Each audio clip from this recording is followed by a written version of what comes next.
రచ్చ తర్వాత నన్ను బన్నీ సార్ పిలిచారు, దాని తర్వాత తారక్ సార్ పిలిచారు, దాని తర్వాత అందరూ పిలిచి ఇంకా రచ్చ తర్వాత వీళ్ళందరూ ఇప్పుడు టాలీవుడ్ లో సూపర్ డాన్సర్లు అంటే సో చరణ్ గారు కానీ తారక్ బన్నీ గారు కానీ సో వాళ్ళ డాన్స్ కుమ్మేసి ఎరగదీసేసే టైప్. సో వాళ్ళకి డాన్స్ కంపోజ్ చేయడం అంటే సాధారణ విషయం కాదు, బాగా కష్టపడాలి దాని గురించి. ఎందుకంటే ఒక్క సాంగ్ చేయొచ్చు అండి, 2 సాంగ్ చేయొచ్చు. ప్రతి సాంగ్ కొత్తగా క్రియేట్ చేయాలా, కొత్త ఈ దీంట్లో మూమెంట్లు దాంట్లో రాకూడదు అని చేయాలంటే చాలా కష్టం. ఇంకా అక్కడి నుంచి చేసుకుంటూ బాగా కష్టపడుకుంటూ వచ్చి ఈ టోటల్గా ఇప్పుడు నన్ను బాగా టాప్ చైర్లో నిలబెట్టి జానీ మాస్టర్ అంటే ఎరగదీసే డాన్స్ బ్రాండ్ వేస్తారు. ఖచ్చితంగా opening song ending song Jani master చేస్తే బాగుంటుంది అనేది ఇంకా ఆడియన్స్ కూడా బాగా నాకు రెస్పాన్స్ ఇవ్వటం.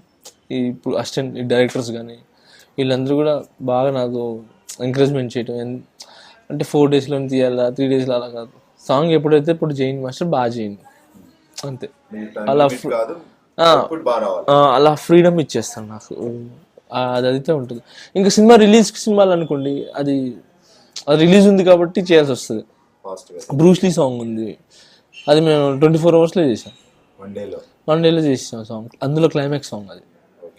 సో అది ఎందుకంటే సినిమా రిలీజ్కి ఉంది, సో అందుకనే మేము అది చేసాం. అది ఎంత ఫస్ట్ డే వచ్చి 3 స్టార్ట్ చేసాం, 1:30 స్టార్ట్ చేసి 3 అదొక 10 hours చేసాం. మళ్ళీ సెకండ్ డే సెట్ రెడీ కాలేదు, ఫస్ట్ డేలో సెట్లో చేసాం. సెకండ్ డే వచ్చి 4 నుంచి 6 వరకు చేసాం, మొత్తం 24 hours తీసాం సాంగ్.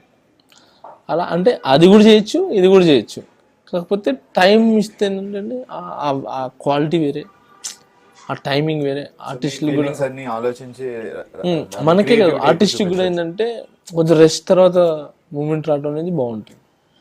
అలాగా ఇప్పుడు దాకా కూడా అది చేసింది. నాన్న డాడీ జానీ మాస్టర్ అంటే ఆయన ఇలా చేయగలుగుతుంటే నేను ఫుల్ హ్యాపీ. ఎందుకంటే ఊర్లలో ఆయన సినిమాలు చూసి విజిల్ చేసి ఆయన చేయగలపటం అలాగే ఉండిపోయినా అలా ఉండిపోయి ఇంకా బాగా చేసావు, కంపోజిషన్ బాగుంది అది ఇది అన్నారు. ఏమో ఫస్ట్ ఈయన చరణ్ సార్ ఆ బీజియం పెట్టు అని.